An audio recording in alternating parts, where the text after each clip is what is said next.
Well, welcome to QXChurch for lesson number 9 of the Quest X Life Transformation System. We are on big question number 3. How is that working out for me? Now, this is one of your basic questions. How is that working out for me? The starting question we begin with is, what do you choose? The second question is, what is your plan? And the third question is, how is that working out for me? So you begin with your choice. We've talked about compass heading dreams. That's having a dream that's so big it gives you a direction to go. That no matter where you are, no matter what you're doing, you know you can wake up in the morning, you can look in the direction of perfect, and that's your heading. You're going to go in that direction. You know you're never going to get there, but you do know I go that way. And we also talked about process goals. A process goal is I will engage in certain activity. I will do this on a daily basis or a weekly basis or on some scheduled basis. That when you're doing a process goal, one process goal we've talked about a lot is our QXChurch basic minimum daily standard with God. And that's to spend about 10 seconds a day with God. Now, if I'm telling you to spend an hour a day, 15 minutes in Scripture, 15 minutes praying, half an hour meditating, do it in the morning, do it at night, wake up at 5:30 in the morning and do that, it's very easy for someone to show up and say, but Pastor, I didn't have time. You know, I tried to do it on Monday, but it was so hard. But if I tell you 10 seconds a day, that all I want you to do, and it doesn't even take 10 seconds, you can do it in 4 seconds, is just say thank you to God. And read or recite just one verse and make it a daily habit to do that. If you do that every day, at least you're making contact with God on a daily basis. Now imagine you're sitting here and you watch someone walk up to me next Sunday and say, but Pastor, I just didn't have time. You said Genesis 1:1, in the beginning God created the heavens and the earth. Thank you, God. That takes almost 4 seconds. Who has that kind of time? We'd all look at him and go, really? It took you longer to get up here and explain that to me than it would have taken to do it. And so we talked about process goals, and it could be as simple as that. And some days you might get kind of radical and spend like a whole minute with God, or even 10 minutes with God. You read one verse and go, oh, well, that's kind of interesting. You might read a whole psalm, who knows? Every once in a while you'll say, thank you, God, and you'll actually end up having a conversation with him. You'll talk to him longer than that. You just never know sometimes. But it begins with making contact, and that's an example of a process goal. Then we have a destination goal. That's what we usually think of when we talk about goals, and that's what are you trying to achieve? What do you want some outcome to look like at the end? And that's part of what do you choose? And then what's your plan? How are you going to make that happen? What steps are you going to take? And the key thing we come back to again and again and again is how much help do you need? Which swings us around now to the second big question, or the third big question is, how is that working out for me? How is that working out for me? Now, your first check is, are you following your plan? So you have your choice. You've made your decision. You have your goal. You have your plan. So the first place you check to see, is that working out for me, is at the first point of action. Are you following your plan? Your first point of checking is at the point of your first action. Did you actually do the thing you said you would do? So if you say, okay, I'm going to spend 10 seconds with God, however many seconds it actually takes, and you do it after church, heck, you might do it while you're sitting there, and hey, I did it. Yes, I did my first action. Tomorrow might be your second action. Tuesday might be your third action. Your first point of checking is at your point of your first action. Now, if you did your first action, celebrate the beginning of success. You started. You took that first step. The whole idea of a journey of 1,000 miles begins with that first step. Celebrate that step. You took the step. You couldn't get to the 1,000-mile journey without that step. Celebrate you have begun. You've overcome inertia. You've taken a step. Maybe you have a little bit of momentum. Maybe the second step, the third step will still be hard. You don't know, but you took that first one. That's the gateway to everything. But what if you didn't? What if you said, like, okay, but I'm going to do this. It sounds simple. I've got my plan. I'm going to go for it, and I didn't do it. Well, then you're back to that key question we ask again and again and again is, how much help do you need? How much help do you need? If your follow-through fails, ask yourself what you need to make sure you follow through. What do you need? In order to upgrade your actions, you need to upgrade your systems. To upgrade actions, upgrade systems. So if you're looking at your plan, say, this is what I need to do, but I can't seem to remember to do it. I can't seem to bring myself to do it. For whatever the reason, I'm just not doing it. Now, the easiest things to fix is, well, what if you just keep forgetting? And we're talking about the QXChurch standard of seconds a day with God. Well, you're not likely to not be able to do it. You're not likely to not be able to bring yourself to do it. More likely, you just forget. All right, well, in order to upgrade your action, you need to do this. You just need to remember, what do you need to upgrade in your system to make sure you remember? So if you need to do something you didn't do with the plan that you had, upgrade your system so you actually do the thing you need to do. It can be as simple as that. What do you need to do? What do you need to do to remember what you need to do? Do you just need a note? Do you need it on a list? Do you need someone reminding you? Do you need a reward? Do you need a penalty? Do you need everything? Whatever it takes, what do you need? Now, you already know the system you had was not strong enough. Now, this is critical. If what you were doing, that system you put in place, was enough, you would have done it.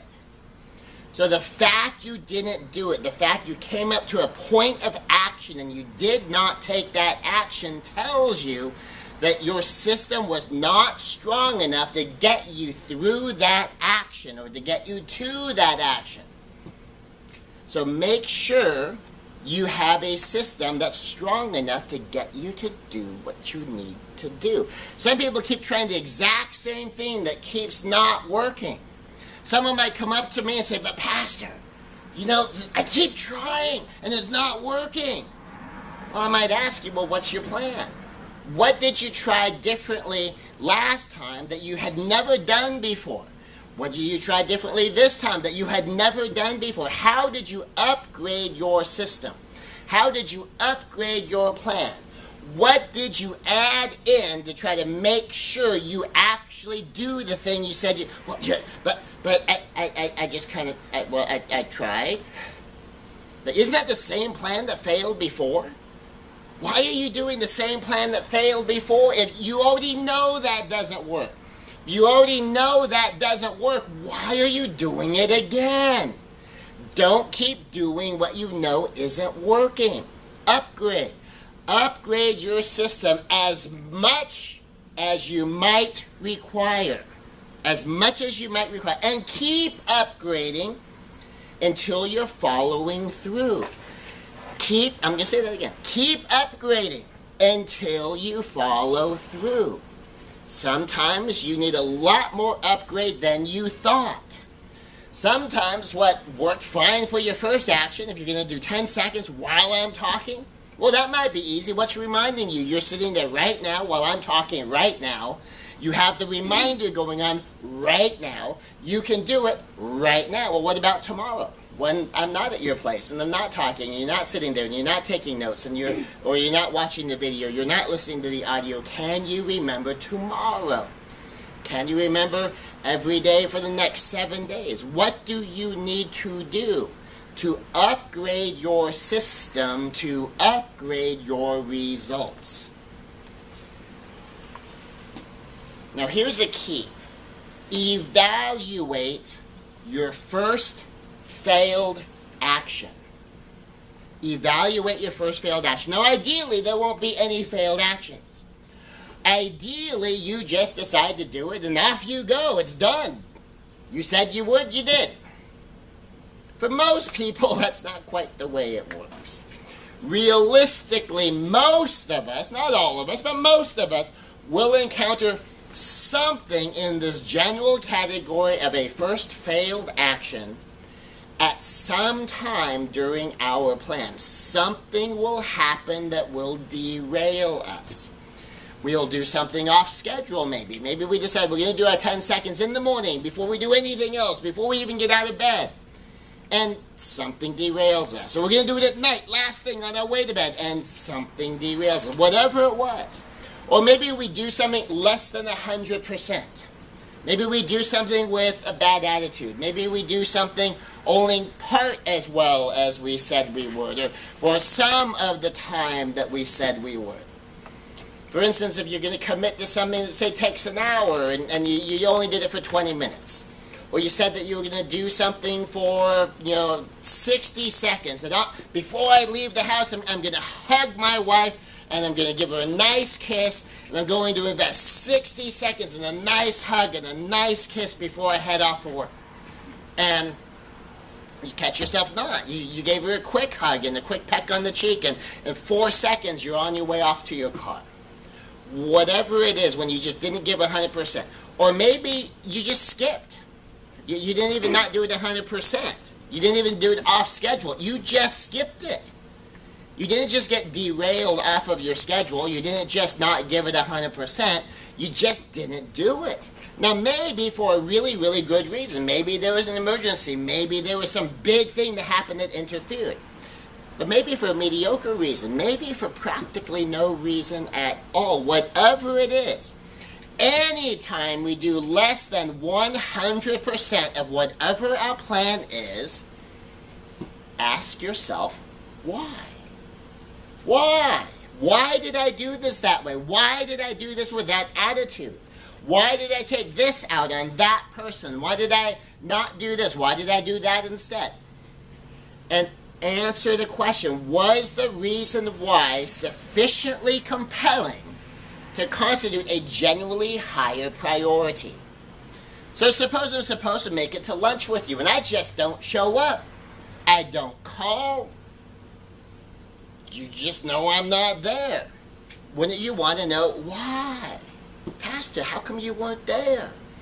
But I tell you, well, my kid had a really bad accident. I got a call from the school. I had to pick him up and rush him to the hospital. And I was in such a hurry, I forgot my phone. How many people go, oh, well, yeah, that's a sufficiently compelling reason to miss lunch with me. Now, what if I just said, I forgot?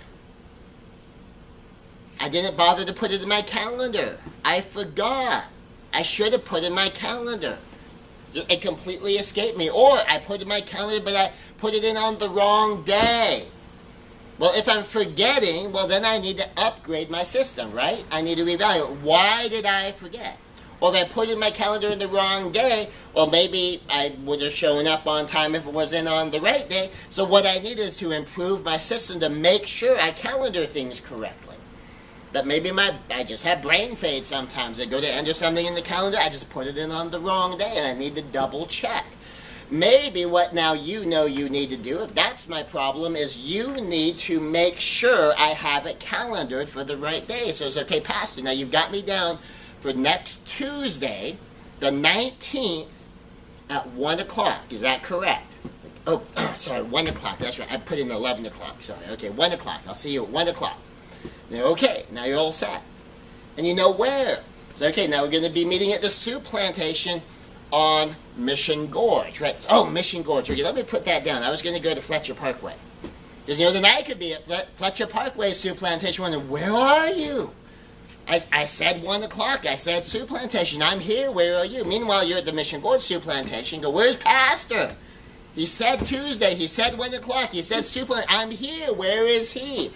And then we're on the phone calling each other, go, where are you? So, what do you mean where I am? I'm right here. I'm by the front door. So, well, I'm by the front door. I don't see you.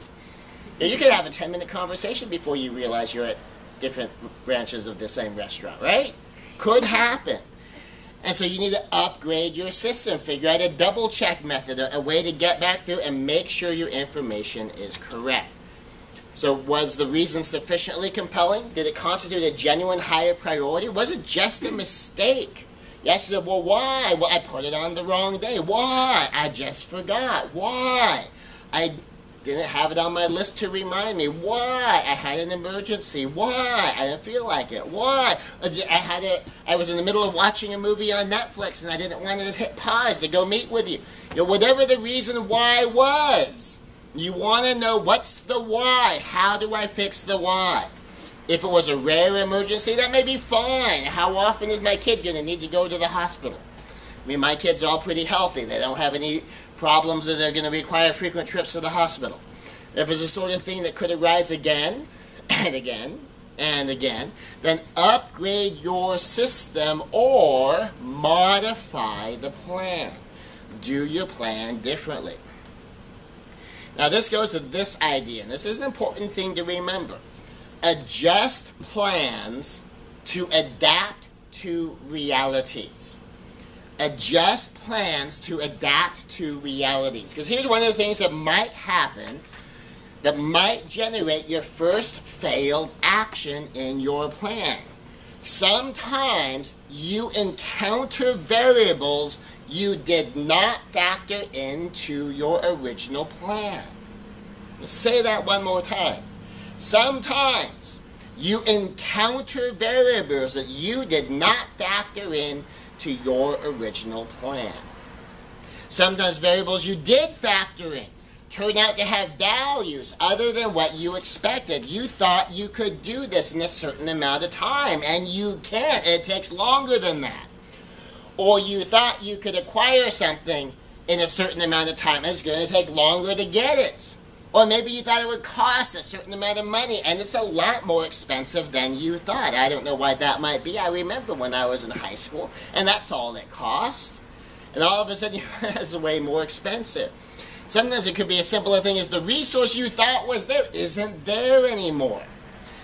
So back when I was in college, there was a company that had some amazing exercise programs. I mean, they're thoroughly well researched. I love their exercise programs. Well, that company's not in business anymore, because so much information is available online that their particular way of disseminating information in their training regimens and programs, well, people can Google stuff like that now. You can look it up online. You can buy videos and audios, and they weren't on the leading edge producing that. They ended up a little bit behind the curve, and they went out of business. They're not there. So I just said, well, I'm going to commit to do this particular program, and it turns out that particular program's not available anymore. Or you might decide you're going to do something and you find out that your body just isn't up to it anymore. Like right now, my triceps are really, really sore. Now, early last summer, I would do my tricep extensors. I'd be holding the 70-pound weight back over my head, all the way down, all the way up, 10 reps, 3 sets, no problem. Well, I did 10 reps, 3 sets over the weekend. Ow! My body can't do what it could do a year ago. I'm paying a price for that. Now, what if I do? Well, I'm going to do these workouts like I used to do when I was in college 25 years ago. And you know what? My body just might not be up to doing some of that stuff. Not because I'm old, although that could factor into it, but because I could just be 20 years out of practice. I haven't done this since my mid-20s. Well, I might not be able to jump right in and do what I used to be able to do when I haven't practiced for 20 years. And I might need to adjust my plan to adapt to realities that my body just doesn't do what it used to do when I did this all the time. Sometimes you find you cannot do what you thought you could do as easily as you thought you could do it. Sometimes, now this is also important to adapt your plan. Sometimes you find you can do more than you thought you could do. Sometimes you set a conservative plan because you kind of had this idea, well, I'm a little bit out of practice, I know these things cost this amount of money, it's going to require this kind of investment from me, and you get into it and go, hey, these things have gotten cheaper. These things have gotten easier. I used to have to sit down and do all this stuff by hand. This software does half of my work for me. I could do a lot more. I don't have to just do what I thought I could do. I'm capable of more than I thought I was. Well, you can adjust your plan to adapt to that reality. that you might step out, and because you remember 5 years ago, the last time you priced it, this is how much it costs, and the price has come way down. New technology might have been invented that will let you do what you were going to do a lot cheaper. I mean, imagine if you want to do audio or video, and it used to be you had to go to a studio, you had to get a studio recording, and then you're finding out that for what it is you want to do, you could do this at your own office. You could do this with a $100 microphone and some free software, and that you can crank this thing out. Whereas before, you'd have to go rent a studio, you'd have to pay to have a master cut, you'd have to pay a professional editor that could use that big giant machine with all those dials and buttons you never understood. And now you find out, well, hey, for a couple $100, I could do this all by myself. All of a sudden you go, well, hey, if that's all it's going to cost, well, now I've got all this other money. Now I can adjust my plan. I could do more. I could accomplish more. If you need to adjust your plan, what do? You adjust your plan. Now, you may need to adjust your goals. Now, this is related to adjusting your plan. You might encounter certain realities that you have to adapt to by changing your goals. Sometimes you find your plan may not get you quite where you thought it would get you. That you had a plan, and maybe it was a good plan, maybe it was a bad plan. Maybe it's a plan that used to work, but that's not the way things work anymore. Whatever it is, if your plan is not going to produce the outcome you want, you may need to adjust your goal. Now, if you don't want to adjust your plan to achieve your goal, you might have to adjust your goal. If you're not going to adjust your goal, you may need to upgrade your plan to achieve your original goals. But you may need to adjust your goals based upon what your plan might actually achieve. Now, you might have a plan that kind of started off one way, and then you find out it's not sustainable. So most people, when you go on a diet that's going to cleanse your body, that's going to empty your body of retained water, of just gunk that's just gathered up in your intestines, you could lose a lot of weight in a fairly short amount of time.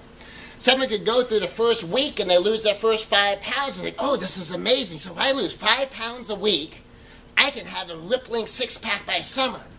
Or someone might go through the 2 or a 3 week program. Like I happen to know we have some people who've been through a 3-week cleansing program to reset their body. And you can lose 10 pounds. You can lose 15 pounds. And someone's looking at, well, hey, this is great because, if I want to lose 40 more pounds, I just need 8 more weeks.